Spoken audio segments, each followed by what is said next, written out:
da Universidade de Cabo Verde. É uma alegria muito grande recebê-la, mesmo que virtualmente. Esperamos, quem sabe, em um momento posterior, recebê-la presencialmente. Será uma alegria muito grande para nós. Estamos ansiosos por ouvir a sua fala sobre economia, política e democracia em tempos de pandemia, um diálogo entre o Brasil e o Cabo Verde, o nosso querido continente africano. Uma saudação muito especial também à professora Daniela Miranda, nossa debatedora deste evento, professor João Inácio Pires Lucas, nosso professor, nosso decano aqui no curso de Direito. Nós estamos comemorando 20 anos de curso esse ano, e o professor João Inácio foi um professor videoaula para a primeira turma. Então, é um encontro bastante significativo para todos nós. Obrigado, professor João. Obrigado, professora Daniela. Uma saudação também ao professor Luiz Fernando Silveira, um dos organizadores deste evento também. Uma saudação especial também a todos os acadêmicos que estão aqui no nosso chat. Então, de imediato, professor Eurídice, eu passo a palavra para a senhora, para que a senhora possa tratar sobre esse tema. Na sequência, o professor Luiz vai conduzir o debate entre a professora Daniela e o professor João Inácio e a senhora. Muito obrigado. Muito boa tarde. Estão a me ouvir bem ou está a dar muito baixinho? Está bem? Sim. Muito boa tarde. Eu gostaria de começar por agradecer esta oportunidade de estar aqui a partilhar algumas ideias, algumas reflexões em torno deste tema.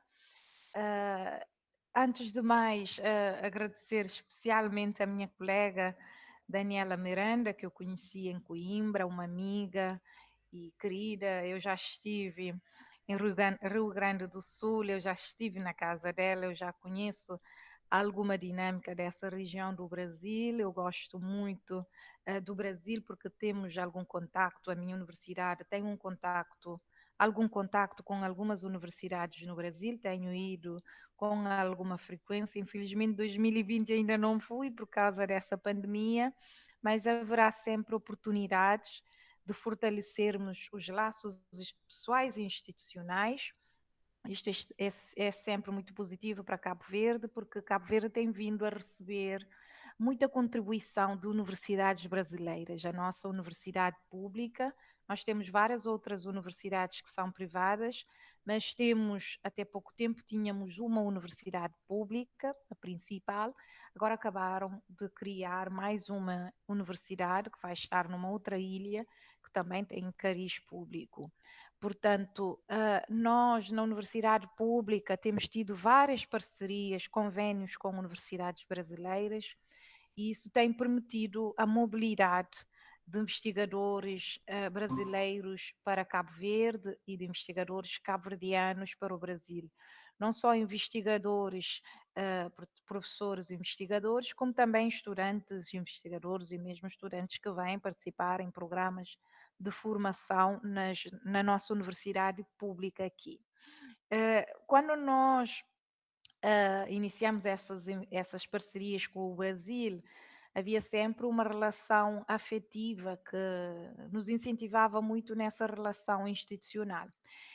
Não é uma relação afetiva por causa desse colonizador comum que tivemos, mas é uma relação afetiva que também, devido ao contexto histórico, foi sendo desenvolvida entre Cabo Verde e Brasil.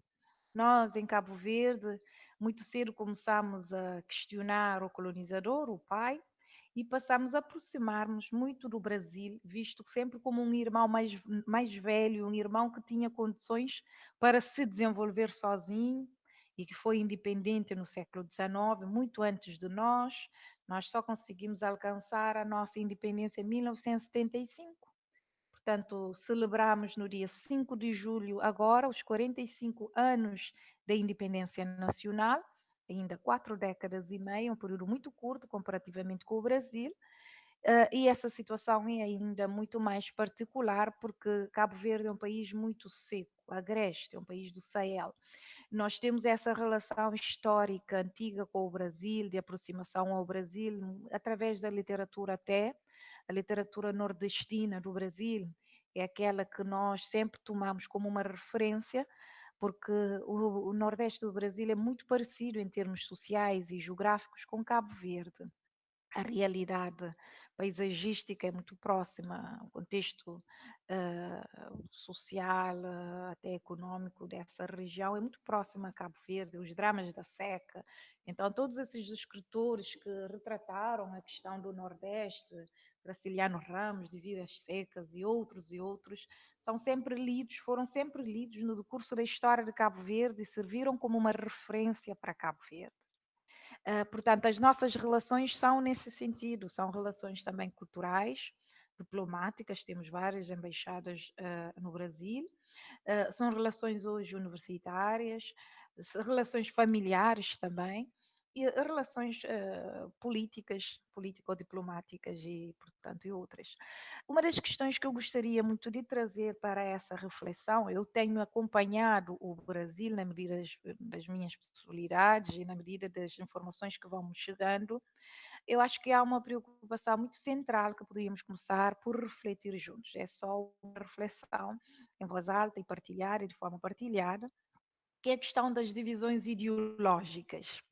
No Brasil, a discussão sobre as ideologias é uma discussão, é um debate muito forte. E há marcos ideológicos que se notam com clareza. Nós aqui em África e particularmente em Cabo Verde, nós sempre que falamos da questão da divisão ideológica, nós temos sempre algum cuidado, porque há até um historiador do Congo, Eli Kiambokolo, que é historiador e trabalha em Paris. Então, ele diz que a questão ideológica não é um debate acentuado em África e nem deve ser uma preocupação africana, o debate ideológico, porque é um debate muito eurocentrado e, pelo menos, os marcadores deste debate são eurocentrados e quando nós temos que falar na questão africana, ao contrário do que acontece na Europa e em outras partes do mundo, onde a questão das ideologias é um debate central, nós aqui temos preocupações ainda com a sobrevivência.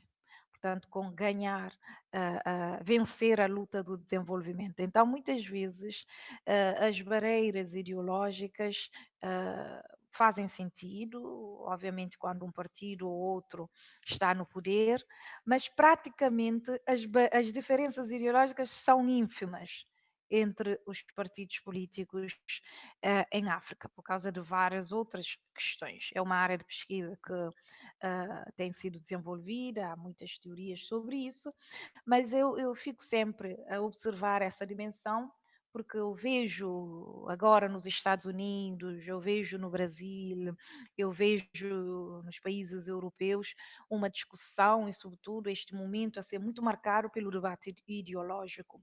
Enquanto nós, no contexto africano, nós temos marcos históricos que são importantes, e nesses marcos históricos, em cada um desses marcos históricos, emergiram partidos políticos com certas preferências ideológicas ou partilhas ideológicas.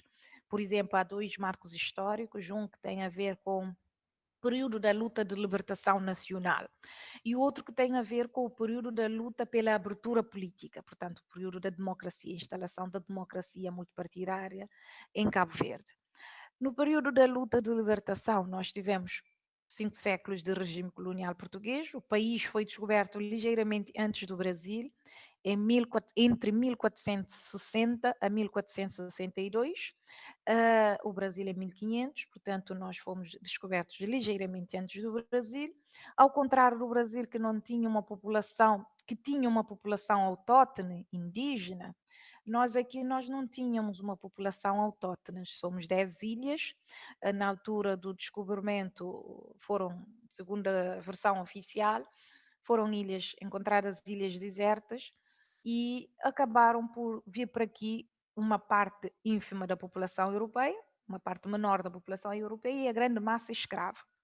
Portanto, nós acabamos por ter uma população que se formou nesse processo de mestiçagem e mesmo a teorização sobre mestiçagem, não sei se sabem, mas o nosso grande ideólogo teórico é Gilberto Freire. Portanto, a versão hegemónica da nossa teoria da mestiçagem cabo-verdiana é inspirada na teorização de Gilberto Freire e do lusotropicanismo. Ainda hoje continuamos a discutir essas questões porque fazem sentido, são questões importantes, que fazem sentido serem discutidas no país, porque ainda são marcas devido ao processo histórico da escravidão e toda essa persistência do legado colonial, portanto, da herança colonial e dessas desigualdades históricas acentuadas por causa das desigualdades raciais. Portanto, ainda hoje continuam a ser discutidas. A partir de 1956 surgiu um partido político que surgiu fora de Cabo Verde, surgiu na Guiné-Bissau, o PAIGC, Partido Africano para a Independência da Guiné e Cabo Verde, fundado por Amílcar Cabral e outros colegas dele. Esse partido surgiu com a intenção de lutar para a independência de dois povos, o da Guiné e o de Cabo Verde, ambos sob o regime colonial português, e nós conseguimos a independência de Cabo Verde. A Guiné conseguiu a sua independência unilateral em 1973, reconhecida por Portugal em 1974. Cabo Verde conseguiu a sua independência nacional em 1975 e depois da independência instituiu-se um regime socialista de partido único em Cabo Verde, portanto, muito inspirado no regime, portanto, da ex-União Soviética, que contribuiu muito para a luta de libertação. Então, nós temos um partido que a sua matriz seria muito mais próxima do socialismo, e depois de 15 anos de regime de partido único, nós tivemos uma transição democrática, portanto, a nossa transição democrática é posterior ao do Brasil, mas ambas as transições se enquadram no que Samuel Huntington chama de terceira vaga de democratização. Portanto, que atingiu não só os países comunistas da Europa do Leste, os países monopartidários da África, os países militares da América Latina, portanto, e Cabo Verde foi um dos primeiros países africanos, um país arquipelágico. Cabo Verde, Santo Tomé e Príncipe, também outro país arquipelágico, foram um dos primeiros países africanos a fazerem a transição para a democracia. E nessa fase surgiu um outro partido político em Cabo Verde, que é o Movimento para a Democracia. O Movimento para a Democracia já tem uma matriz mais liberal. E depois disso surgiram vários outros partidos se posicionando entre esses dois grandes partidos políticos. Portanto, nós temos dois grandes partidos dominantes, o MPD e o PAICV, Movimento para a Democracia, e o Partido Africano da Independência da Guiné, que passou, o Partido Africano para a Independência da Guiné e Cabo Verde surgiu em 1956, depois da independência, como é um partido que lutou para a independência de dois povos, a ala do PAIGC da Guiné ficou a governar a Guiné-Bissau, a ala do PAIGC de Cabo Verde passou a governar Cabo Verde. Mas aconteceu um incidente político, um golpe de Estado na Guiné-Bissau de 14 de novembro de 1980, e o PAICV o PAIGC de Cabo Verde não apoiou aquele golpe de Estado na Guiné-Bissau, então a ala do PAIGC de Cabo Verde acabou por ter uma cisão com a ala da Guiné. E aí surgiu, em vez do PAIGC, portanto, manter o PAIGC na ala de Cabo Verde, surgiu o PAICV, Partido da Independência de Cabo Verde. Retiraram a designação da Guiné-Bissau. Portanto, o partido foi refundado, houve uma refundação desse movimento libertador, isso que deu origem ao Partido Africano da Independência de Cabo Verde, que manteve no poder até a década de 90. Curiosamente, a Guiné-Bissau insistiu que ficaria com a designação de PAIGC, portanto, o principal partido na Guiné-Bissau é o Partido Africano para a Independência da Guiné e Cabo Verde, ainda hoje mantém essa designação, com Cabo Verde na designação do partido que governa na Guiné-Bissau. Então, essa dimensão é extremamente interessante porque reivindicam esse legado histórico, porque toda a luta de libertação da Guiné e Cabo Verde, a luta militar, a luta armada, decorreu apenas no solo da Guiné-Bissau. Cabo Verde são 10 ilhas, então aqui nunca tivemos nenhuma guerra, nenhuma luta armada, e mesmo no contexto da independência, toda a luta foi desenvolvida na Guiné-Bissau. Por isso que ainda hoje há uma ala na Guiné-Bissau que critica muito Cabo Verde, justamente porque entendem que Cabo Verde teve uma independência muito mais facilitada, uma vez que não houve derrame de sangue no solo cabo-verdiano. Embora há essa também divergência entre a Guiné e Cabo Verde, porque o próprio colonialismo produziu desigualdades. A população de Cabo Verde, por ser uma população que é muito mais miscigenada, desde logo porque houve aqui a presença de colonizadores e de população vinda do continente africano. Então, o colonizador muito cedo começou a incutir na cabeça dos cabo-verdianos a ideia de que os cabo-verdianos seriam, portanto, mestiços, intermediários nessa relação colonial, seriam sujeitos especiais, Cabo Verde seria uma colónia especial, e muito cedo Portugal começou a utilizar cabo-verdianos para enviar como quadros intermédios na Guiné-Bissau. Então, muitos cabo-verdianos ocuparam posições intermédias na Guiné-Bissau, porque comparativamente à Guiné-Bissau, Cabo Verde teve, desde cedo, um sistema de ensino muito mais avançado com a Guiné-Bissau. Embora fosse fraco o sistema de ensino, mas comparativamente com a Guiné-Bissau, nós tínhamos um sistema de ensino muito mais avançado, que começou muito mais cedo.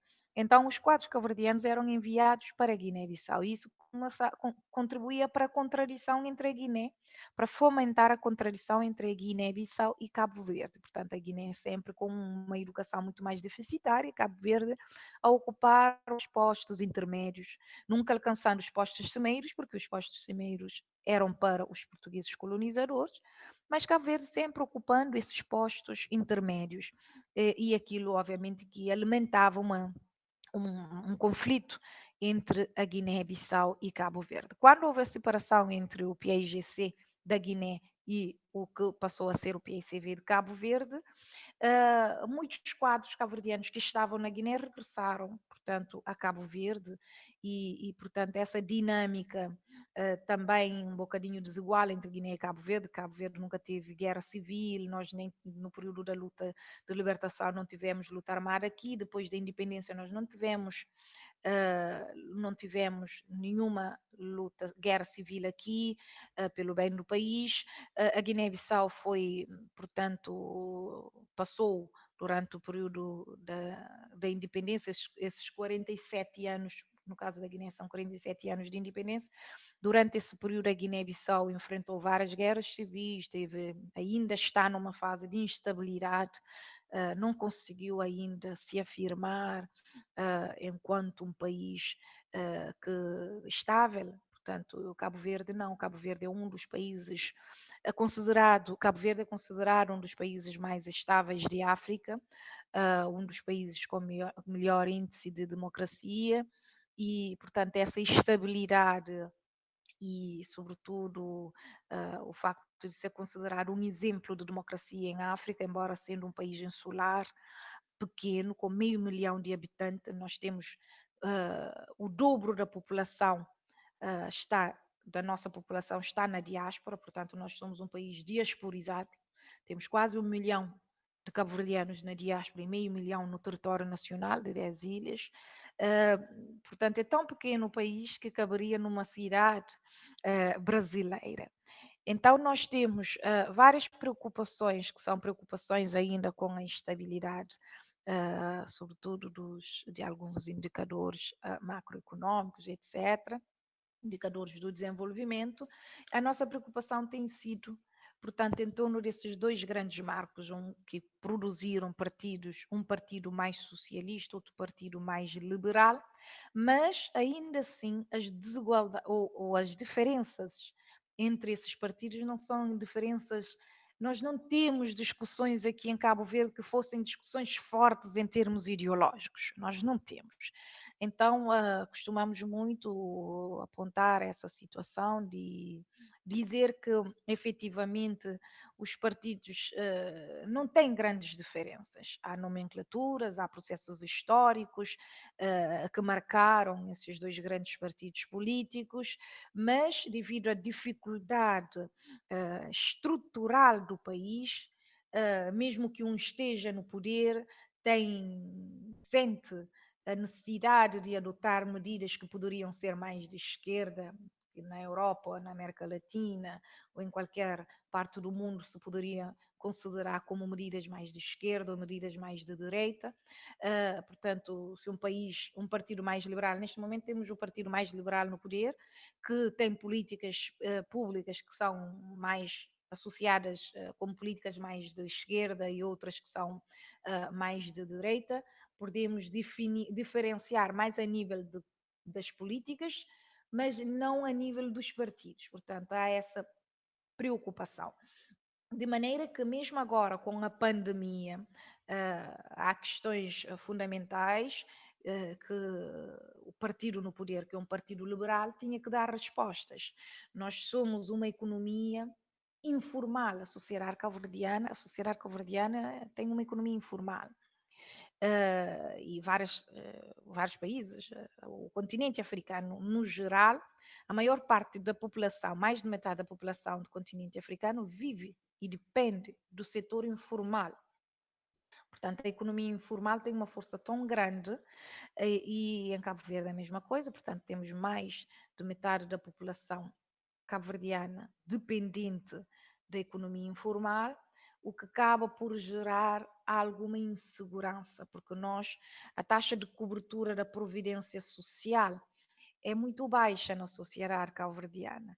Então, nós temos uma população vulnerável muito grande, não só por causa dos índices de desigualdade social que são elevados, mas também porque temos ainda uma população vulnerável que vem sobretudo do setor informal, pessoas que trabalham no comércio informal, na economia informal, mesmo empregadas domésticas que não têm a Previdência Social, que não estão inscritas na Previdência Social.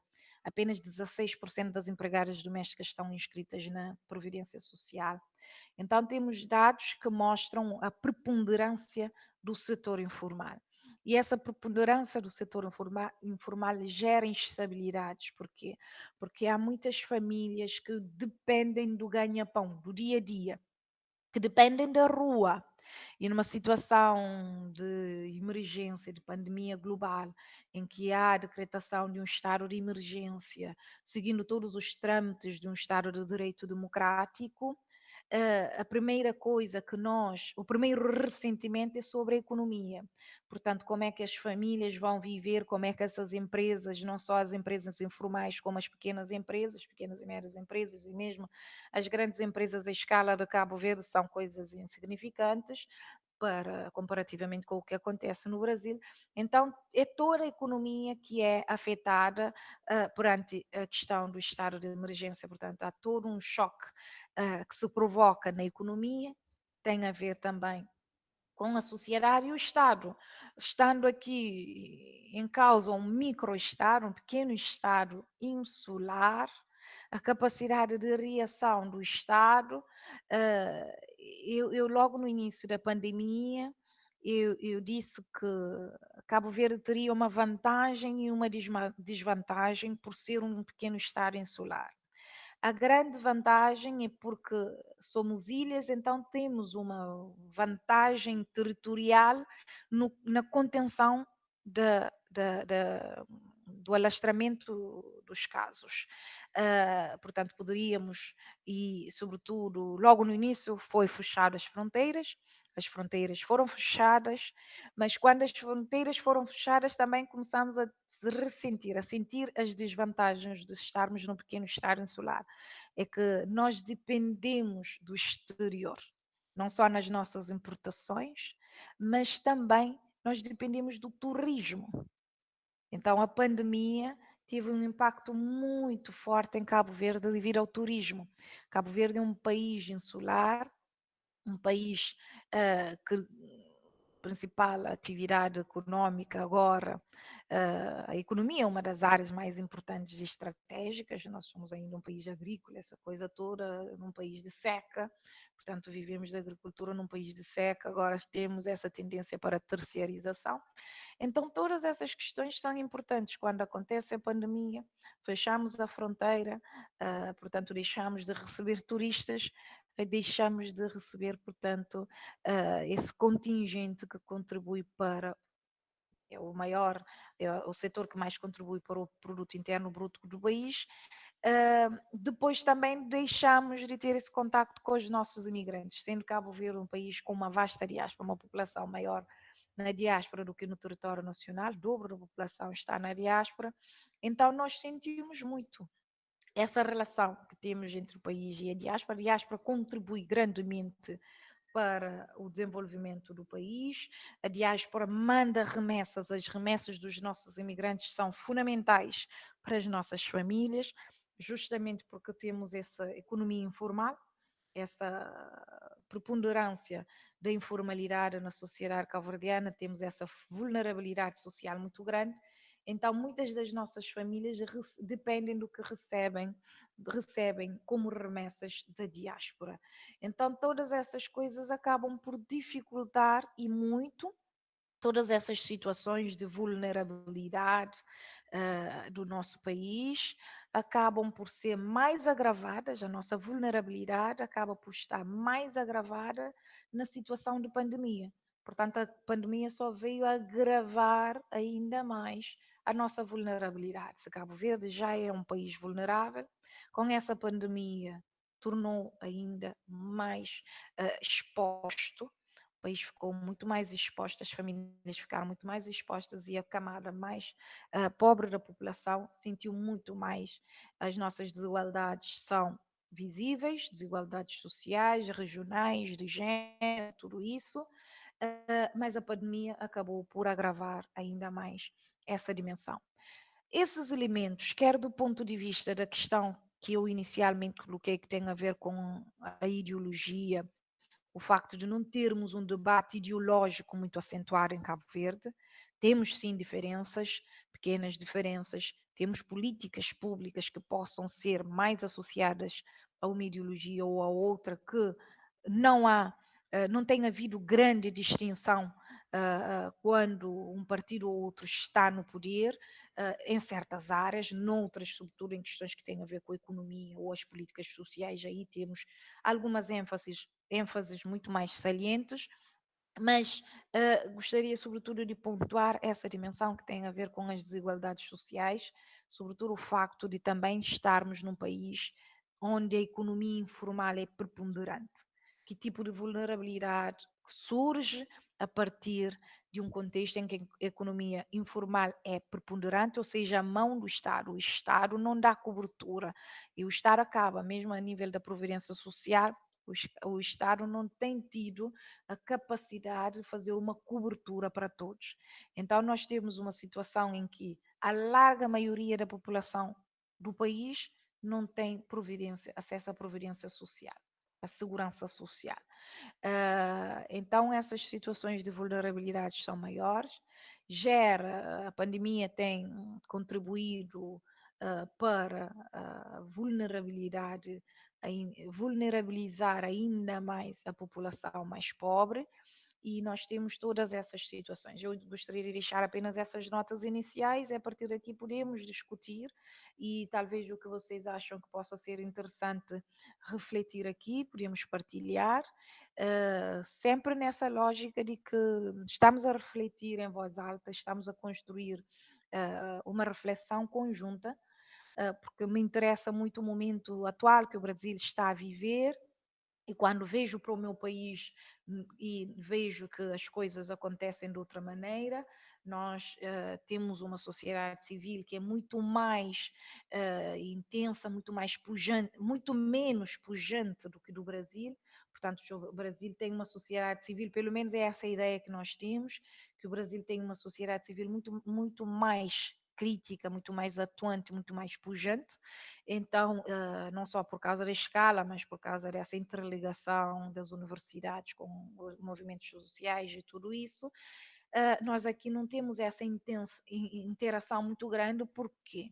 Porque justamente da mesma forma que a economia privada depende ainda muito fortemente das ligações com o Estado, com os partidos, a própria sociedade civil ainda é refém dos próprios partidos e da estrutura estatal. Então, muitas vezes as pessoas se abstêm de uma intervenção cívica justamente para poderem assegurar o conforto dentro de uma realidade de carestia, de uma realidade, portanto, de carência e, sobretudo, a nível da subsistência. Portanto, nós temos um pequeno país, que é Cabo Verde, e um mundão, que é o Brasil, um grande país, um país que tem a sua capacidade de subsistência, que graças a Deus agora tem menos índice de pobreza, comparativamente eu me lembro, a minha adolescência, os anos 90, eu só ouvia falar do Brasil. O Brasil era o exemplo que nós citávamos em termos de diferença entre desenvolvimento e crescimento, por causa dos índices de desigualdade muito grande que existiam. E as principais notícias que vinham do Brasil eram justamente coisas que tinham a ver com a fome, portanto, com essas desigualdades acentuadas. Hoje nós temos outras notícias que vêm do Brasil, um Brasil muito mais diverso, um Brasil com as suas desigualdades, mas com outros rostos sociais, o que é importante. Portanto, eu deixo essas reflexões e podemos interagir de uma forma muito mais intensa, em vez de ser assim tão expositivo. Obrigada.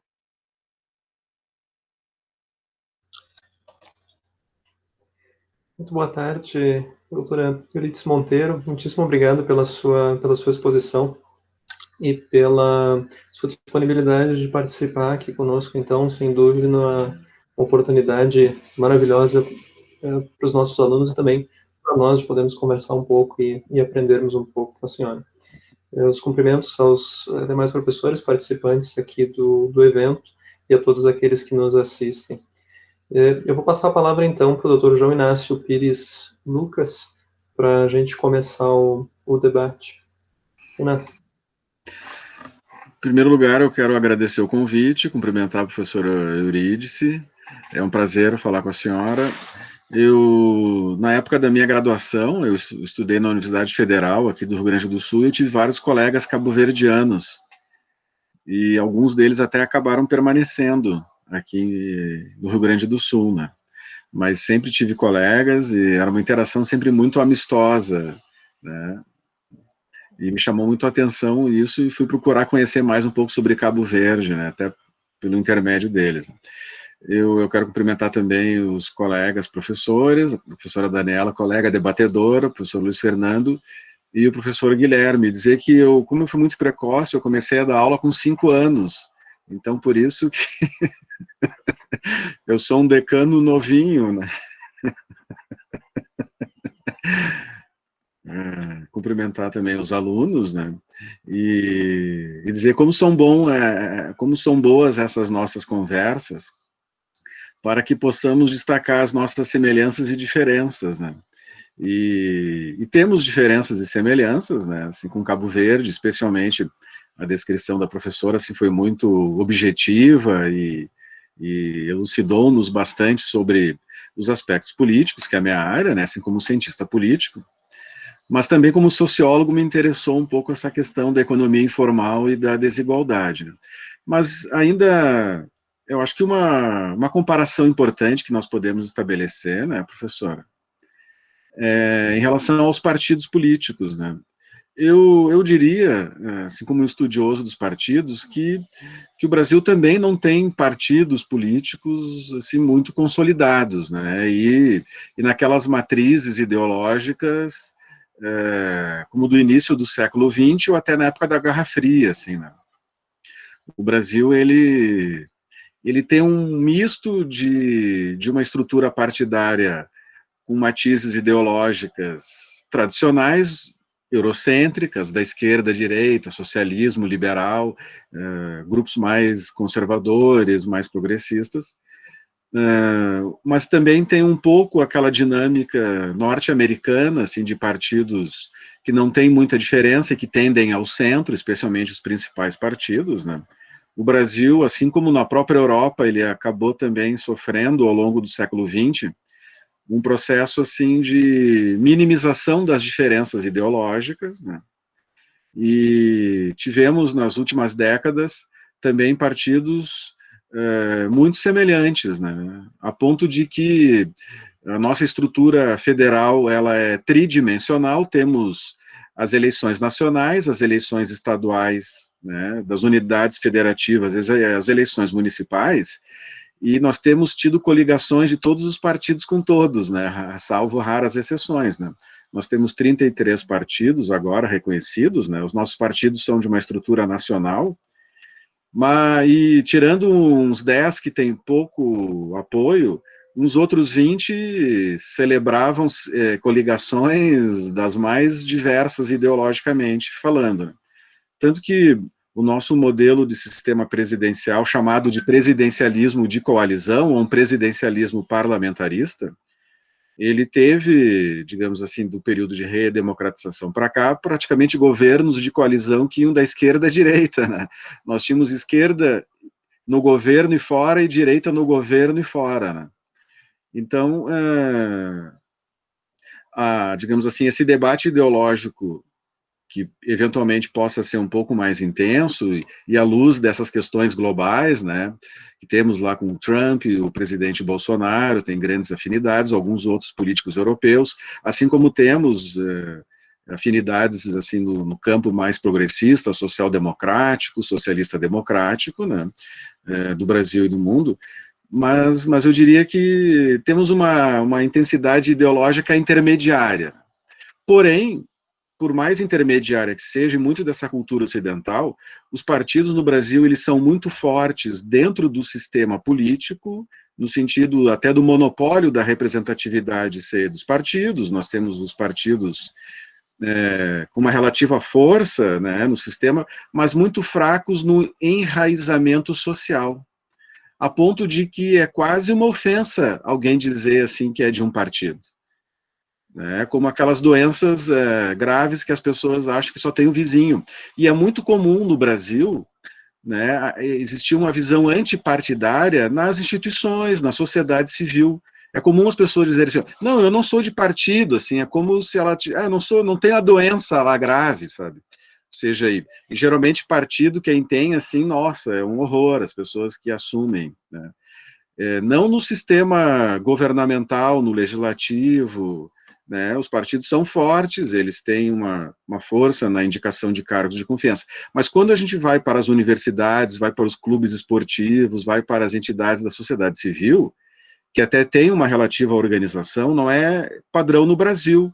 Por exemplo, a região sul do Brasil aqui, ela tem uma característica associativista maior do que outras regiões do país, né? Se a gente pensa naquele conceito como do capital social, por exemplo, não é todo o Brasil que tem. A nossa região aqui, a região de Canela, a região de Caxias, são regiões conhecidas pelo associativismo, né? Assim, das mais diferentes características, né?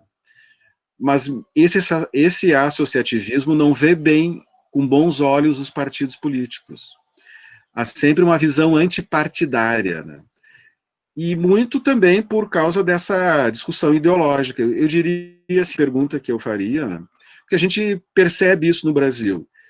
E tem aspectos que são positivos, né? Muitas vezes nesse debate dos movimentos sociais, movimentos assim de gênero, movimentos de luta pelo emprego, movimentos de clubes de mães, movimentos todos, em parte é bom essa visão não tão partidária para que aflore realmente a visão espontânea desses grupos. Mas a gente percebe no Brasil uma grande resistência aos partidos, que dificulta, por exemplo, a integração dos partidos com o tecido social, no sentido até que os partidos possam representar melhor os interesses, possam ser abertos, possam realmente servir como um meio, né, de organização dos interesses, e nós percebemos pela visão antipartidária que há dificuldade nisso. Então nós não temos partidos muito integrados com a sociedade civil. Em Cabo Verde, né, agora me surgiu uma pergunta baseada numa hipótese. Pelas diferenças ideológicas não serem tão grandes, como são os partidos no dia a dia, assim, das pessoas? A senhora agora, na sua última fala, comentou um pouco a respeito até da importância dos partidos e da importância que o Estado eventualmente tem na sociedade, uma certa preocupação das pessoas de não se indisporem com os partidos. Aqui no Brasil, as pessoas não têm problema, é o contrário, elas querem se indispor com os partidos. Parece que é uma coisa boa e charmosa, assim, a pessoa dizer que não gosta dos partidos, que os partidos não prestam, né? Como é que é em Cabo Verde? Pois é, estamos com dois exemplos opostos, porque aqui, o que eu disse no início, temos uma economia informal que é preponderante. E nós temos aquela parte da população que tem acesso ao emprego público, ao emprego formal. No emprego formal é o Estado o principal empregador, é o Estado o detentor dos melhores postos. Então, qualquer indisposição com partidos políticos acaba por limitar o acesso a oportunidades que a estrutura do Estado oferece. Então, enquanto nós não tivermos uma diversificação, enquanto nós não tivermos outros mecanismos, outras formas de garantia da subsistência, que não seja pelo extremo de correr o risco na informalidade, que não seja pela dependência do setor público, enquanto nós não tivermos uma alternativa, porque mesmo o setor privado depende ainda do investimento do setor público, do Estado, do apoio, do incentivo, das relações que tem com o Estado. As empresas privadas, muitas, têm no Estado o principal cliente.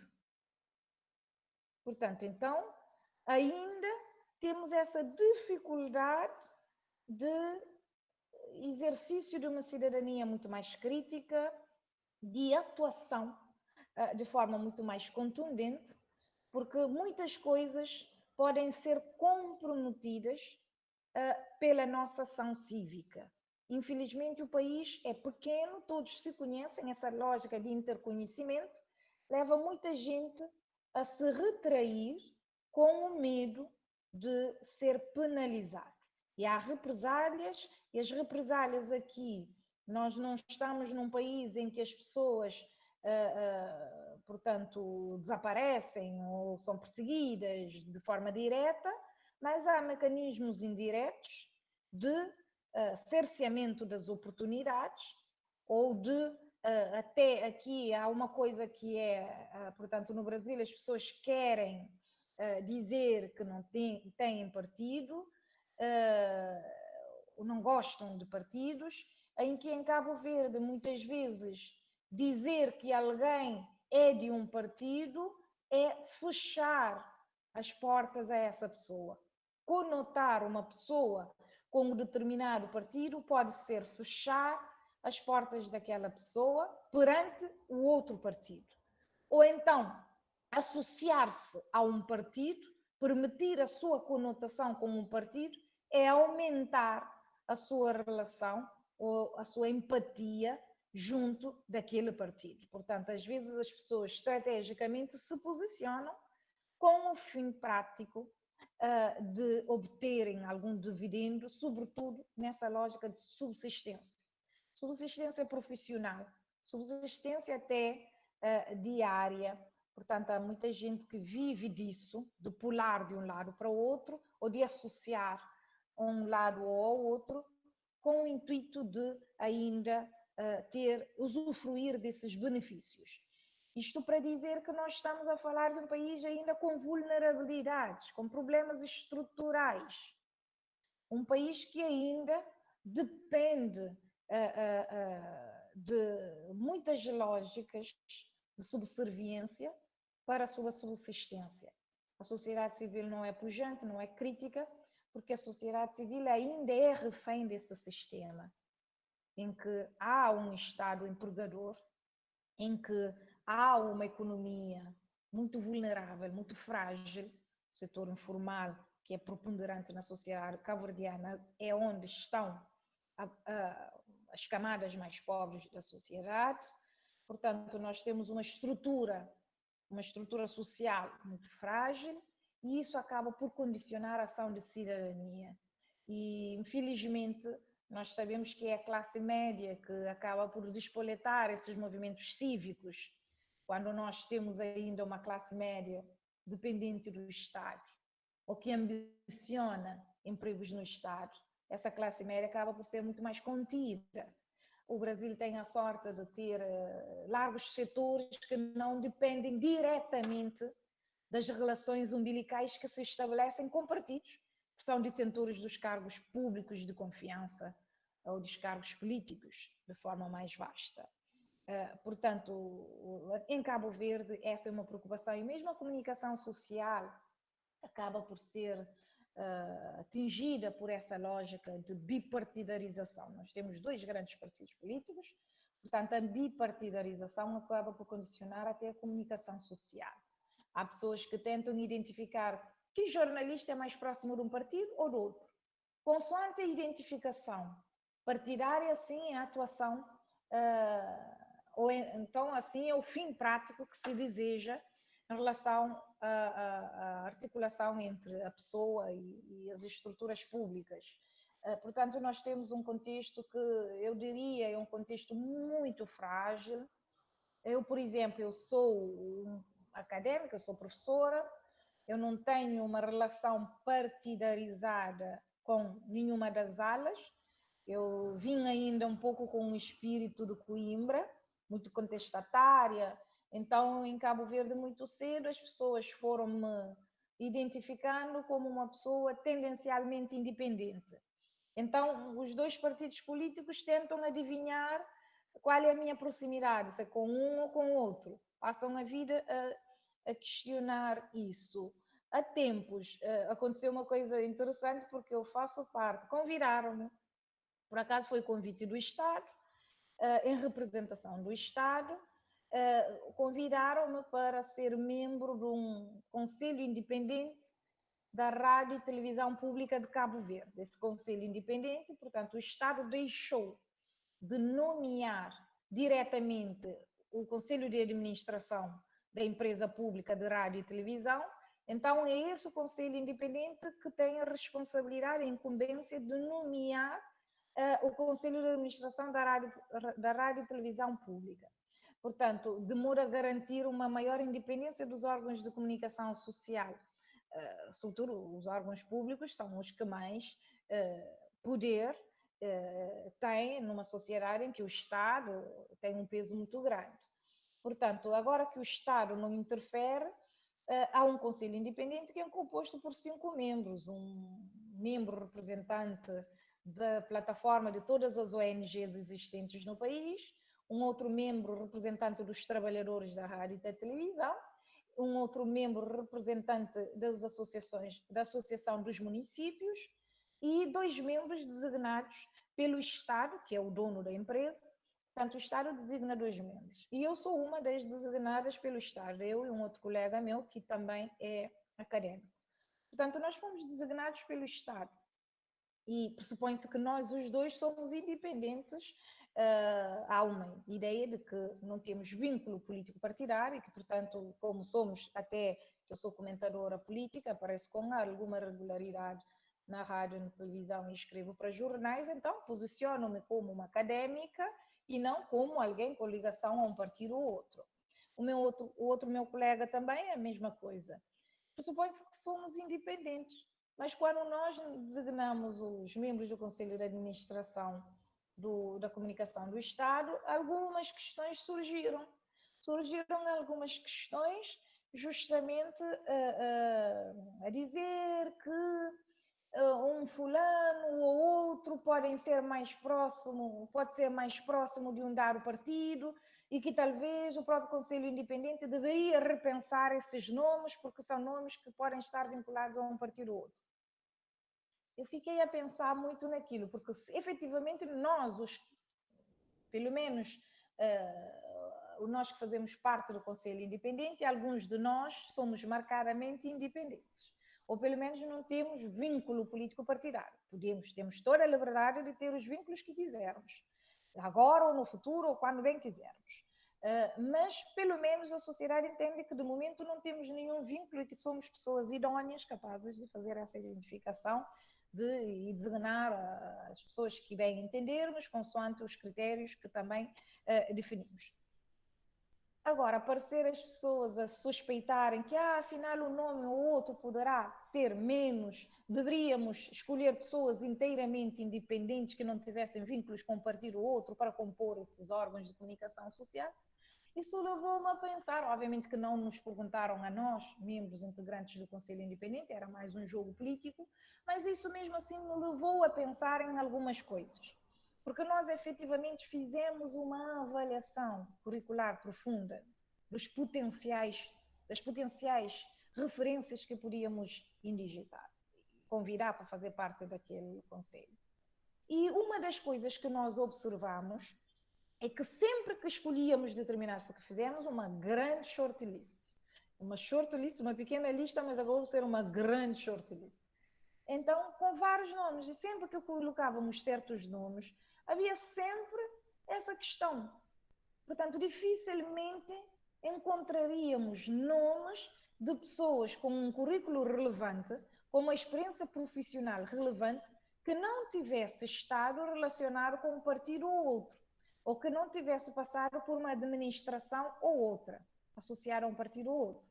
Portanto, isto é para dizer que mesmo a nível da construção do currículo de cada cidadão profissional em Cabo Verde, muitas vezes os partidos acabam por perpassar a trajetória das pessoas.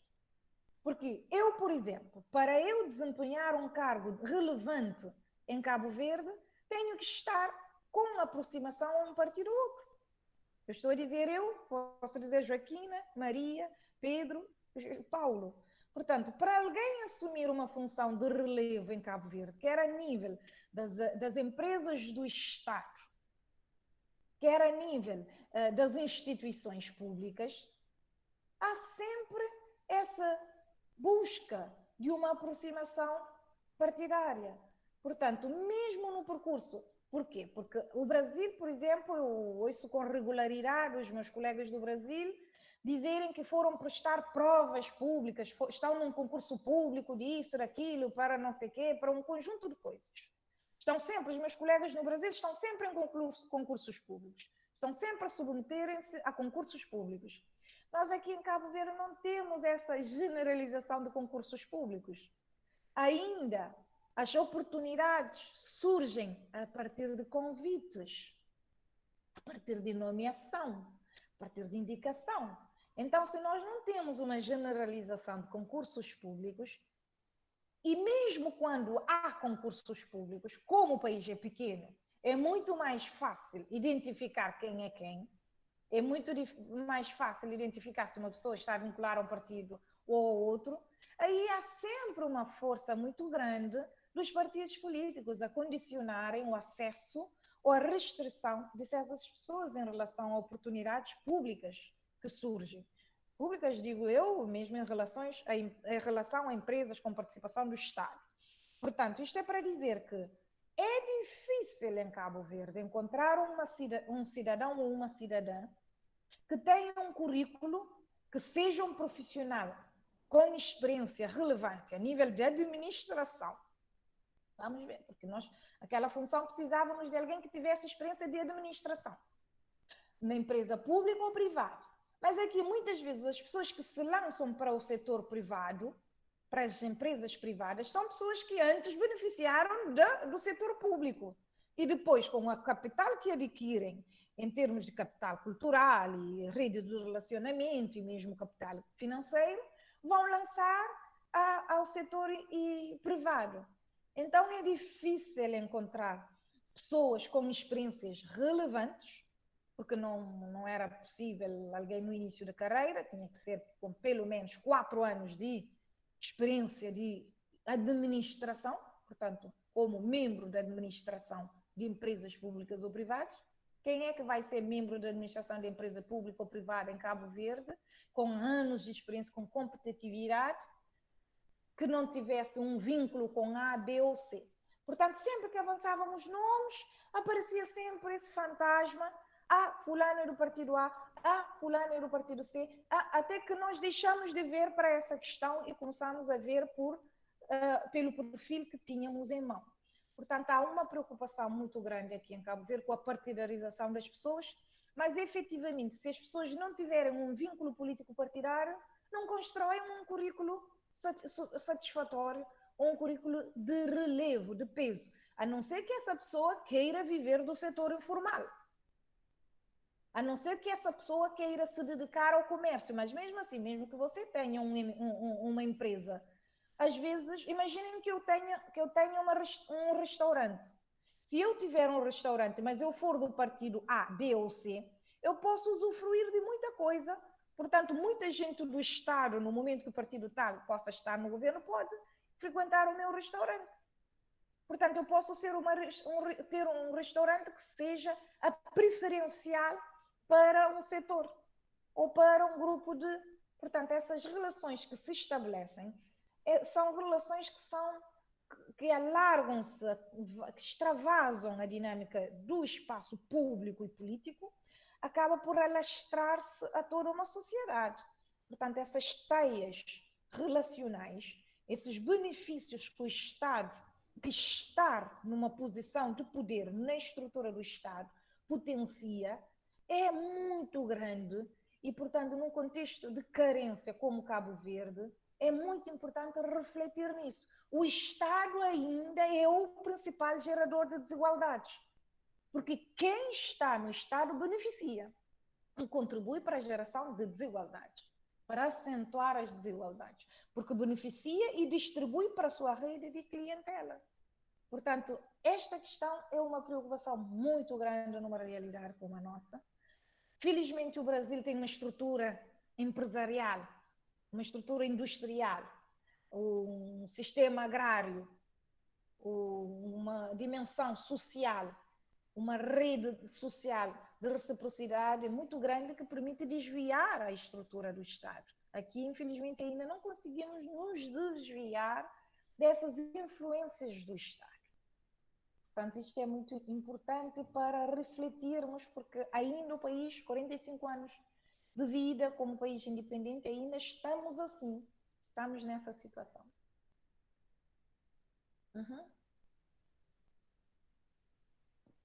Fico por aqui agora. Jonas, não sei se tens mais alguma questão, se queres... Não, passo, muito bom. Obrigado. Também, muito obrigado, então, pela questão e, doutor Euridice, pela resposta. Vamos continuar com o debate, então. Vou passar a palavra para a doutora Daniela de Oliveira Miranda. Olá, meus cumprimentos aos colegas, em especial Euridice, minha amiga de Coimbra. Nos conhecemos em 2008, eu acho, não foi, Euridice? Foi, em que nós... muito tempo. Já faz um tempo, né? E nós éramos... eu fazia o sanduíche lá, né? Meu doutorado foi na Unicinos, que a Euridice conhece a Unicinos também, deste aula lá, como convidada, na oportunidade que vieste aqui, que foi muito bom. Acho que foi em 2015 isso. 16, acho eu. 16. Tínhamos eleições em Cabo Verde, então... Sim. Nós falávamos, inclusive, da tua candidatura à presidência, lembra? Que nós dizíamos que nós ficávamos brincando que a próxima eleição tu ias te candidatar a presidente. Sabe, talvez um dia, olha... Mas é um grande prazer, assim, conversar contigo, sempre foi, né? Eu me lembro, na ocasião, eras orientanda do professor Boaventura de Souza Santos, que é uma grande referência, não só em Portugal, como no Brasil e no mundo, né? Um grande pesquisador. Falaste de várias coisas, e o João Inácio também, né? E aí, vou começar pela questão das divisões ideológicas que nós temos aqui, que se acentuaram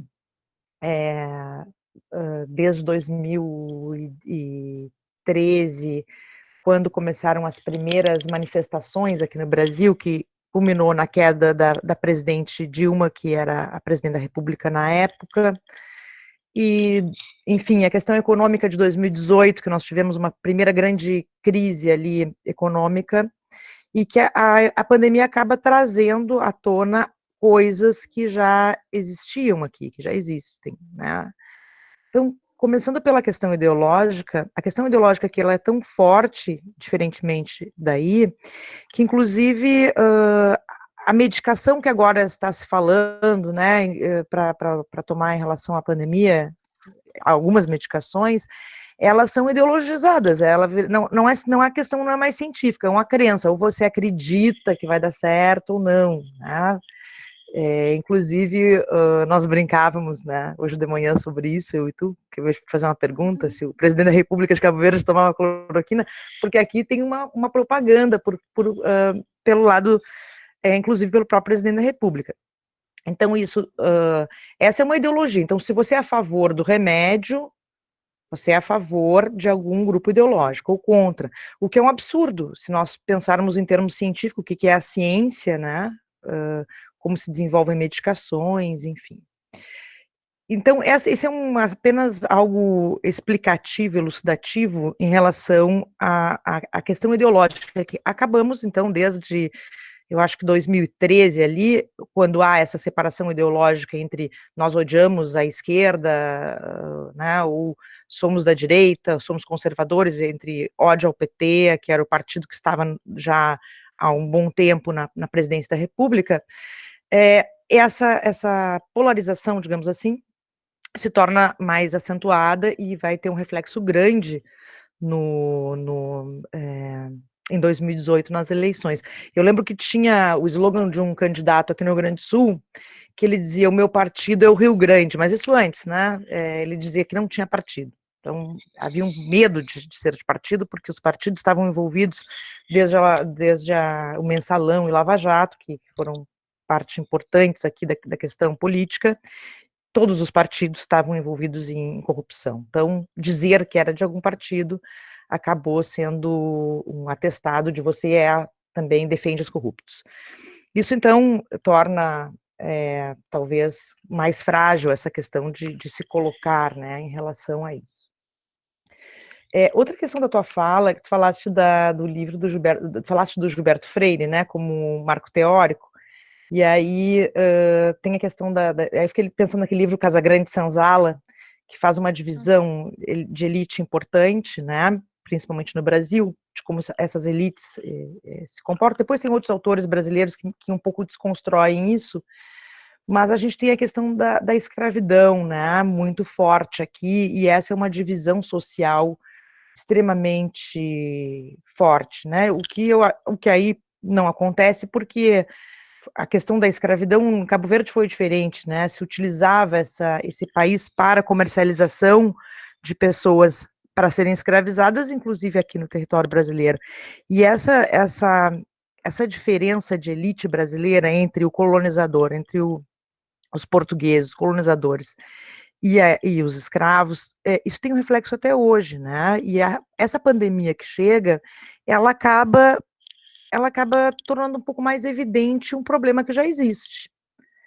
Né? Esse problema aqui, ele já, da pobreza, da desigualdade, ele já vem de um tempo, né? A pandemia só evidencia um pouco mais essas diferenças. Então, a gente acaba vendo como as elites se comportam em relação a isso, quando semana passada nós tivemos, não sei se chega essas notícias aí, como é que funciona, mas no Leblon, tu conheces o Rio de Janeiro muito bem também, eu sei, tem aquele bairro do Leblon, que é um bairro chique, enfim, que abriram os bares e que teve uma situação em que pessoas foram afrontar os fiscais, dando uma espécie de carteiraço, dizendo, você sabe com quem está falando, né, o meu marido é engenheiro e tal, e as pessoas sem máscara, sem cuidados. Então, isso evidenciou um grupo de pessoas que é uma elite que não está preocupada, que não se mostra preocupada com a questão da pandemia, e, ao mesmo tempo, pessoas pobres que também não se protegem, porque elas já vêm de uma sobrevivência. A pandemia é mais um problema na vida dessas pessoas, né? Já tem a fome, tem o desemprego, tem a miséria, tem uma saúde precária, tem todo um problema que já existe, uma desigualdade econômica e social que já está, então um vírus que não se enxerga, cuja informação não chega, é mais uma coisa, né, mais um problema a se enfrentar, né, diante dessas adversidades entre a vida e a morte que nós também temos aqui e que vem se acentuando, né. A questão do trabalho precarizado e informal é outra situação que nós temos de forma que se evidenciou na pandemia, quando se teve uma greve dos entregadores de aplicativos, né, iFood, e outros aplicativos. Então, eles fizeram uma greve pela questão precarizada do seu trabalho, de ganhar extremamente pouco, de não ter também nenhum registro previdenciário, enfim, nenhum direito e garantias trabalhistas por essas empresas, esses aplicativos, e que de repente essas pessoas aparecem aí mostrando a sua precarização, que passavam o dia inteiro entregando comidas e que elas não tinham o que comer. Eu acho que isso, nesse sentido, nós temos algumas aproximações em relação a essa desigualdade.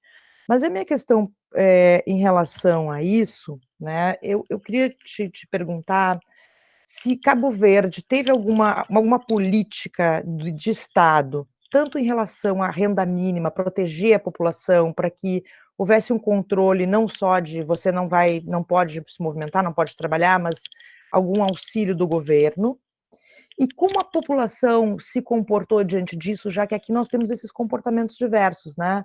O comportamento de pessoas em extrema pobreza que vão sair para trabalhar porque precisam comer, então isso é uma questão de sobrevivência que já vem passando por dificuldades anteriores à pandemia, e a pandemia só acentua e evidencia. E, ao mesmo tempo, nós temos a questão dessa elite que o Gilberto Freire aí coloca também no Casa Grande Senzala, que é uma elite que também não está se importando porque tem acesso enfim, a hospitais, se tem dados no Brasil que as pessoas pobres, a população pobre e negra está morrendo mais que a população branca e que tem condições. Isso sempre foi assim, né, por uma questão de saúde, de higiene e de acesso às coisas. Eu queria saber como é que isso aconteceu aí, como é que o Estado deu conta dessas questões sanitárias e de renda, né? E como a população se comportou, que a nossa população ela está realmente agindo de forma dicotômica, tem as pessoas que ficam em casa, que se protegem, que se cuidam, e aquelas pessoas que não. Ai, tantas questões. São todas questões muito interessantes. Eu vou começar de já com uma que tem a ver com o nosso presidente. Nós, neste momento, temos um presidente que, com alguma vaidade, é um presidente poeta. Nós costumamos dizer que, portanto, é o segundo presidente poeta a nível mundial. Antes, Senegal teve um presidente poeta, o Senghor, era um poeta, depois foi presidente. Nós agora temos um presidente que também era poeta e agora está na presidência da República. Então, o nosso presidente, neste momento, temos um presidente que é intelectual. Então, ele já não pode dizer certas bobagens, porque ele é um intelectual. Cabo Verde é considerado um país de grandes intelectuais e ele está entre os bons intelectuais do país. É uma pessoa formada em Direito, é poeta, faz 70 anos em outubro, é uma pessoa com uma longa trajetória na diplomacia, foi ministro dos Negócios Estrangeiros, portanto tem uma experiência política sofisticada, é um intelectual, então não pode dizer certas bobagens. E é é uma das pessoas que esteve a elaborar a primeira Constituição da República de Cabo Verde em 1975, quando o país alcançou a independência. Portanto, a nossa famosa primeira Constituição era para ter demorado apenas 90 dias na sua elaboração, acabou por demorar 5 anos. Foi uma Constituição elaborada em 5 anos. A nossa famosa primeira Constituição. Então, ele estava nesse grupo que elaborou a primeira Constituição e é uma das pessoas também que trabalhou na Constituição do Estado Democrático em 90. Então, ele costuma dizer que é um dos defensores da Constituição da República. Então, é o mais alto magistrado da nação, portanto, faz uma magistratura de influência, é um poeta, então não pode dizer certas bobagens. Isso já é uma vantagem. E foi com muito sentido de responsabilidade que ele declarou o estado de emergência e as diferentes temporadas do estado de emergência com muita responsabilidade e portanto, sentido de Estado, mas também comprometimento social, porque enquanto poeta, por mais que um poeta seja um fingidor, como diz Fernando Pessoa, ele, por acaso, ele é em termos de origens sociais, ele é dos grupos mais privilegiados de Cabo Verde, não é presidente por ser de um dos grupos mais privilegiados de Cabo Verde, porque já tivemos pessoas que não são de grupos privilegiados e que foram presidentes. Ele, por acaso, é de um dos grupos mais privilegiados, mas costuma dizer que é um presidente próximo da população. Ele tem uma estratégia muito eficiente de aproximação social, uma estratégia pessoal e institucional muito eficiente de aproximação social. Então, tem pelo menos um comprometimento social muito grande e enquanto poeta já conhece a nossa história, a história da nossa literatura, que é uma literatura muito de consciência social. Então ele já também, enquanto cidadão cabo-verdiano, conhece essa dinâmica de Cabo Verde ainda como um país que tem esse passado de seca, como no Nordeste, seca, seguido de fome, grandes mortandades por causa de ciclos de seca. Portanto, uma história igual à do Nordeste. Quando leio Vidas Secas, como se eu estivesse a ler Famintos de Cabo Verde, de Luís Romano, escritor cabo-verdiano que por acaso morreu no Brasil, ele viveu os últimos anos da vida dele no Brasil, em Natal, no Brasil. Portanto, há essa história de Cabo Verde como um país da seca, como um país com esse passado escravocrata, como um país com imigração forçada para roças de Santo Tomé, que é como se fosse um segundo ciclo ou então o que nós designamos às vezes de regresso do navio negreiro, porque foi uma população aqui do arquipélago que regressou para o continente africano, como para uma situação parecida com a da escravatura em pleno século XX. Então nós temos tantas situações sociais, esse passado histórico com essas dificuldades acentuadas, que um presidente com uma consciência social nunca daria certas baboseiras que eu ouço do Bolsonaro ou do Trump ou de outros presidentes que são muito mais irresponsáveis. O nosso presidente é muito responsável, pelo menos no que diz. Podemos até discordar com uma outra atuação dele, com uma outra palavra colocada por ele, mas ele sempre faz uma meditação e uma ponderação no sentido de evitar ferir susceptibilidades e magoar, sobretudo, aquela população que é muito mais, que vive uma situação muito mais de maior carência.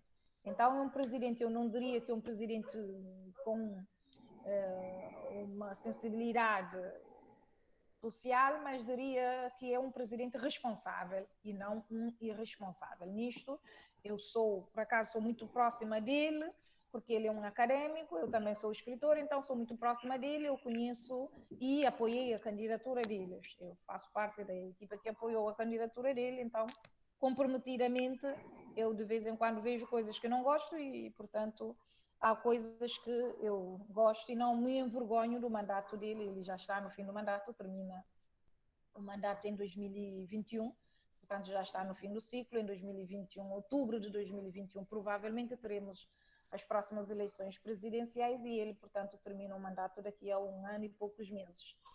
E até agora, uma outra situação menos engraçada, mas no cômputo geral é um presidente poeta que engrandece o país, porque é um presidente muito intelectual e nós precisamos puxar essa população para estudar cada vez mais. Nós antes tínhamos uma população jovem muito mais competitiva. Eu, quando era adolescente, eu dizia sempre que eu sou poeta e filósofa. Portanto, eu era poeta e filósofa aos 13, 14 anos. Hoje em dia, ninguém é poeta e filósofo. É tudo jogador de futebol, artista, modelo, e atriz, e querem fazer novelas brasileiras, por aí adiante. Ninguém quer ser poeta e filósofo. Então, nós precisamos animar essa população, voltar a incentivar a população jovem para estudar, para competir. Eu me lembro que quando eu estudava, sempre nós competíamos uns com os outros, víamos a nota um dos outros. Hoje em dia ninguém preocupa com a nota do outro, ninguém quer saber, se quer ter o seu 10, que é equivalente aqui a nota de 0 a 20, 10 é só para passar. Portanto, quer. E de vez em quando me dizem, senhora, professora, quanto é que a senhora vai me dar?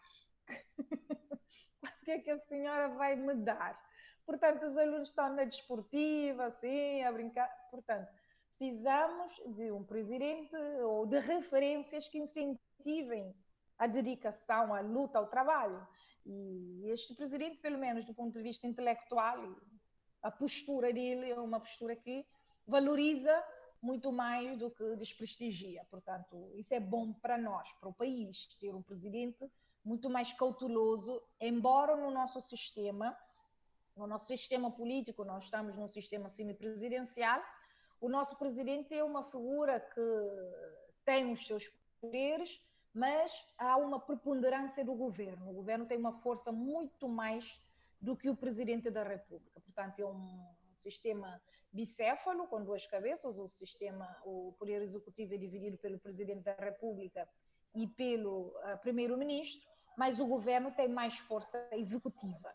O presidente, costumamos dizer, que é uma espécie de corta-fitas, mas no fundo é ele que representa o país externamente. Então, acaba por ser a figura, e sobretudo junto de regimes africanos, que são mais presidencialistas, então ele acaba por ser a figura que representa e uma figura que tem a sua força simbólica muito grande.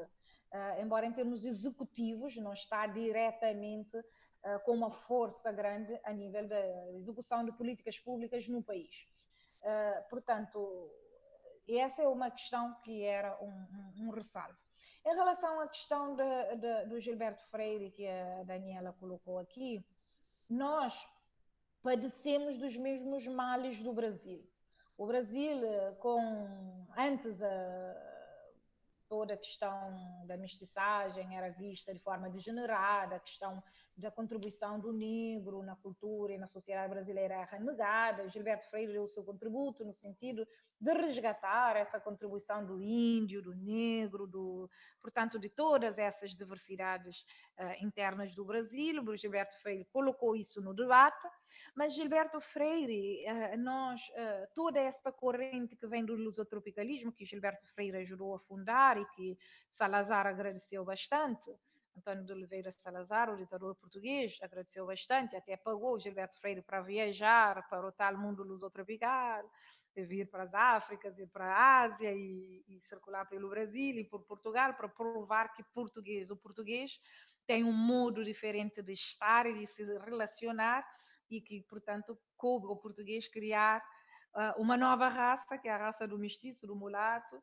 e dar novos mundos ao mundo. Portanto, toda a teoria de Gilberto Freire ajuda, no Brasil, sobretudo, a negar a desigualdade racial, o mito vosso da democracia racial.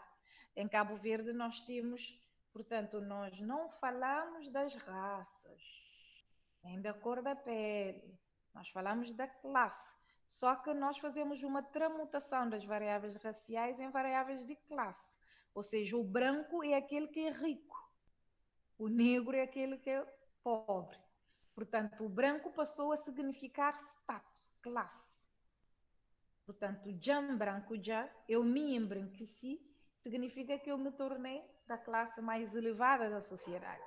Então, nós temos essa tramutação da variável racial em variável social e sobretudo, temos uma negação das desigualdades. Temos uma ideia da democracia social. No Brasil, há a ideia da democracia racial, ou seja, que não há desigualdade, que as desigualdades raciais, que as desigualdades são mais com base na classe, etc., etc., que, independentemente das diferenças raciais, que as pessoas se convivem, que o Brasil é todo um exemplo de miscigenação, de relação interracial. Aqui em Cabo Verde temos o mito da democracia social, que as pessoas, independentemente das diferentes classes sociais, há toda uma convivência social em Cabo Verde, há sobretudo essa ideia de que as pessoas, independentemente da cor da pele, podem ascender à classe mais alta, que é um mito. Portanto, o mito de que a barreira da cor da pele não faz sentido. Mas nós conseguimos ver várias dinâmicas, evidentemente que é uma questão muito complexa, mas só dizer que o branco significa classe privilegiada já é um peso dessa dinâmica sociohistórica muito grande. Portanto, se dizer que o branco é a classe mais elevada, significa que o racismo e a escravatura teve uma força tão forte que passou a significar classe social.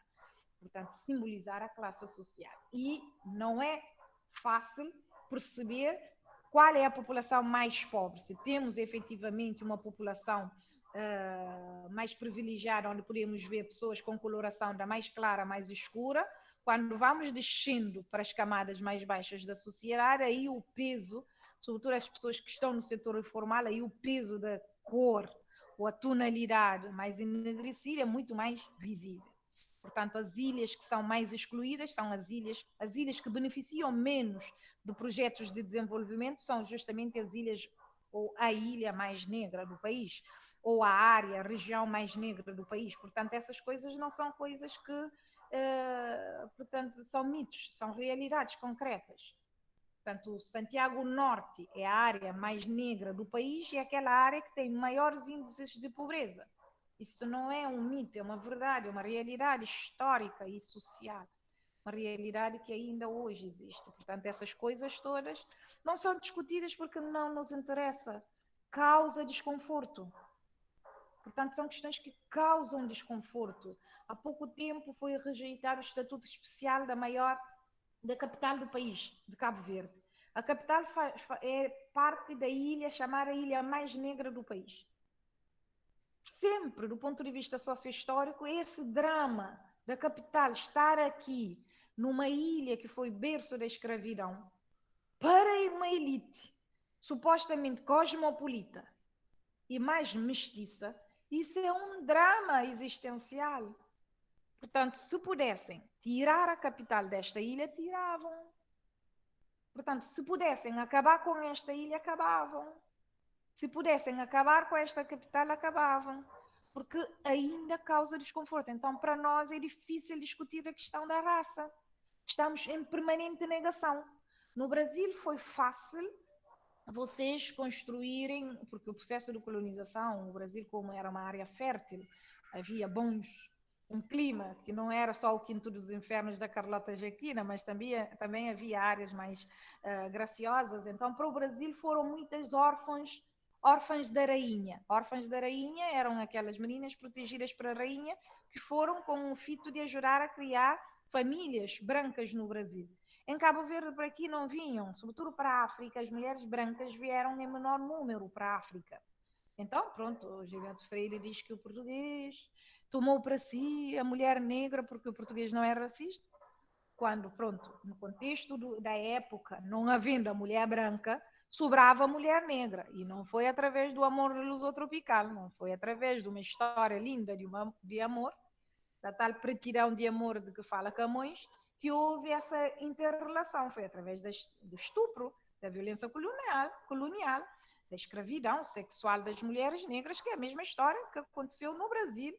Portanto, que é essa parte mais negra da população brasileira reivindica como um legado de escravatura. Portanto, é o mesmo legado de escravatura que é reivindicado hoje no Brasil, que também acontece aqui em Cabo Verde. Todas as leituras que hoje as feministas negras colocam no Brasil são leituras válidas para Cabo Verde. Só que aqui em Cabo Verde temos uma dificuldade enorme em colocar esses debates. Por quê? Porque aqui nós vamos diferenciando as pessoas em função da tonalidade da cor. Temos pessoas mais claras, mais brancas, mas que são num número muito residual. A grande maioria varia de tonalidade. Então, ao contrário do Brasil, onde hoje nós podemos dizer que há uma população da terra, uma população natural do Brasil que é branca, outra que é negra, outra que é etc., aqui em Cabo Verde nem o negro prevaleceu enquanto parte da população, nem o branco prevaleceu enquanto a população, parte da população. Então, o que nós chamamos de branco é o europeu, o cooperante, o que vem aqui, quer enquanto diplomata, ou profissional, ou companheiro e companheira de algum cabo-verdiano, imigrante, esses imigrantes. E o que nós chamamos de negro aqui é o também imigrante que vem da costa ocidental africana. Então, a população aqui designamos de mestiços, só que são mestiços que variam das tonalidades. Então, é muito difícil apontar o dedo para a raça num contexto desta natureza. Quando no Brasil e nos Estados Unidos, e mesmo na Inglaterra, analisam a questão do impacto da pandemia em função da raça, é muito mais fácil ver e acreditar, efetivamente, que os negros americanos, os negros brasileiros, têm menor acesso a um sistema de ensino de qualidade, um sistema de saúde de qualidade, portanto, estão com mais doenças que são hoje consideradas como aquelas doenças que acentuam, sobretudo fragilizam as imunidades e que acabam por intensificar a questão da vulnerabilização perante a Covid. Aqui em Cabo Verde, nós não analisamos em função da raça as pessoas que morreram, que foram infectadas, analisamos só por geografia, porque nós não temos o indicador da raça, mas se fizéssemos uma fotografia, basta fazer uma fotografia das faces das pessoas que morreram e íamos compreender pelo menos a tonalidade, porque eu tenho uma apreciação. Agora, se nós colocarmos as fotografias das pessoas que morreram, vamos ver efetivamente quem morreu. São pessoas de que região, primeiro, quais são as regiões, depois as tonalidades ou as nuances da cor da pele das pessoas. Pela fotografia vamos enxergar as coisas, entre homens e entre mulheres. Portanto, nós temos complexidades imensas em analisar essas situações, porque eu, de vez em quando, eu penso e digo, efetivamente, as pessoas que nos colonizaram, ou o processo de colonização, foi urdido de tal forma que ainda hoje está a ter consequências. Como é que é possível, ainda hoje, alguém sofrer por causa da escravatura, que demorou 3 séculos, acabou, portanto, há um século, alguém ainda estar a sofrer as consequências da colonização e da escravidão? Ainda hoje se sofre isso. Nós não podemos dizer que não há consequências da escravidão.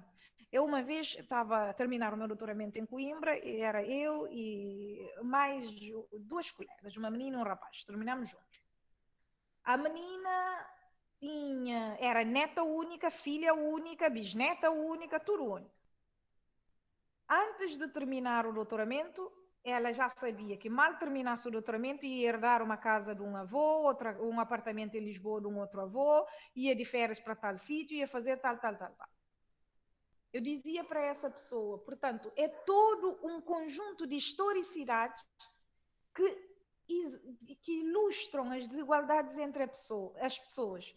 Eu estava a terminar o doutoramento, também na mesma situação, eu e a colega tínhamos os mesmos resultados, mas o meu contexto, em termos de país, de pertença, de classe, de bens de acesso, são coisas completamente diferentes.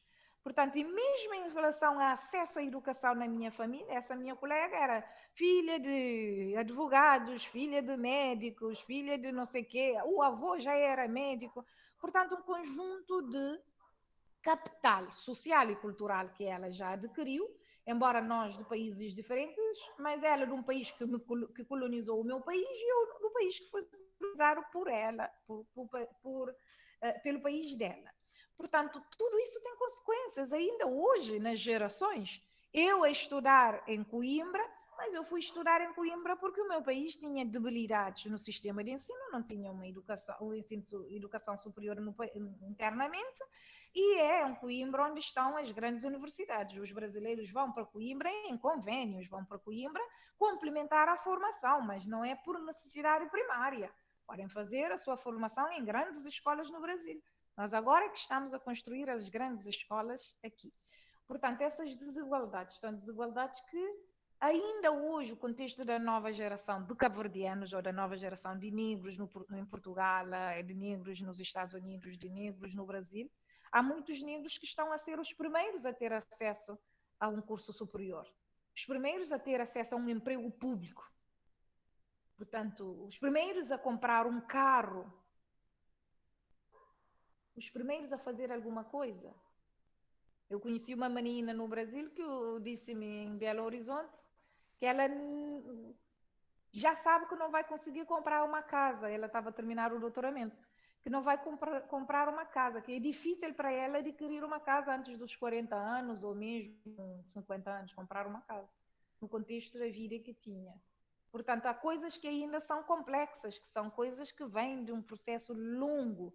De modo que eu penso que esse pessoal que pensou a colonização, a escravidão, que urdiu de tal forma que ainda hoje nós sentimos o impacto disso, de forma direta ou de forma indireta. Portanto, de forma direta ou indireta, sentimos o impacto disso e as comunidades negras sentem isso. Eu antes não valorizava muito os movimentos negros, porque mesmo o debate que nós temos com o Brasil, o debate via toda a geração dos modernistas brasileiros. Os modernistas brasileiros, nós só muito mais tarde que soubemos que afinal havia escritores antes dos modernistas brasileiros que eram negros. Portanto, só agora é que estamos a conhecer alguns escritores brasileiros que são negros. Só agora é que estamos a perceber que é possível dialogar com os Estados Unidos, que é possível dialogar com o feminismo no Brasil, que é preciso dialogar com um conjunto de coisas, porque nós antes universalizávamos todos os debates e neutralizávamos em torno desse mesmo discurso do Brasil, que não há desigualdade racial, que as desigualdades, portanto, são de base da classe, são construídas com base na classe. E nunca percebemos que a classe, se há uma desigualdade de classe nesses contextos de escravidão, é porque há uma desigualdade superestrutural de dimensão racial que produziu essa coloração das classes, que produziu essas desigualdades enormes que temos uma dificuldade grande de falar. Portanto, Cabo Verde não é uma situação diferente do Brasil. O Brasil já se fala, que ainda não falamos, mas é o mesmo processo histórico, produziu-nos diferenças a escala menor, desigualdades menores, diferenças de coloração da pele menores, mas que ainda assim têm o seu significado, ainda assim fazem, sobretudo, diferença na vida das pessoas, têm impacto na vida das pessoas. Eu uma vez candidatei-me para ser reitora da Universidade de Cabo Verde. Disseram, mas é fulana de tal sítio, ela quer ser reitora da Universidade de Cabo Verde. Portanto, as pessoas ainda acreditam que se a pessoa veio de tal sítio, tal bairro, não pode ter aspiração a. Portanto, essas coisas ainda são, num Cabo Verde pequeno, desigual, em que o Estado é o principal empregador, em que o setor público é que subsidia praticamente tudo, encontrar alguém a acreditar que uma cabo-verdiana é menos igual do que uma outra, porque uma outra nasceu nos bairros privilegiados. Portanto, continuamos a acreditar que as pessoas que nasceram nos tais bairros privilegiados, que supostamente têm essa tradição de intelectualidade e que devem ocupar esses postos, portanto, estamos numa situação completamente embaraçosa. Por isso que eu acredito que, eu costumo dizer isso a muitas pessoas, que se nós quisermos mudar Cabo Verde, temos que sair da retaguarda. E os nossos recursos devem sair desse confinamento, porque continuamos confinados. Os nossos discursos continuam sempre como conversas de café. Temos medo de falar certas verdades em público. É preciso falar certas verdades em público, porque quando nós compactuamos com o silêncio, estamos a compactuar com a nossa própria subjugação. Quando nós não falamos sobre essas coisas, eu tive que chamar pessoas na minha universidade e dizer, mas por que eu, pelo facto de ser de região tal, não posso aspirar, se eu sou boa profissional, se eu sou reconhecida como boa profissional, se eu sou pessoa idónea, por que eu não posso me aspirar a ser reitora? Por mais que eu tivesse, na altura, 35 anos, faz parte de um processo.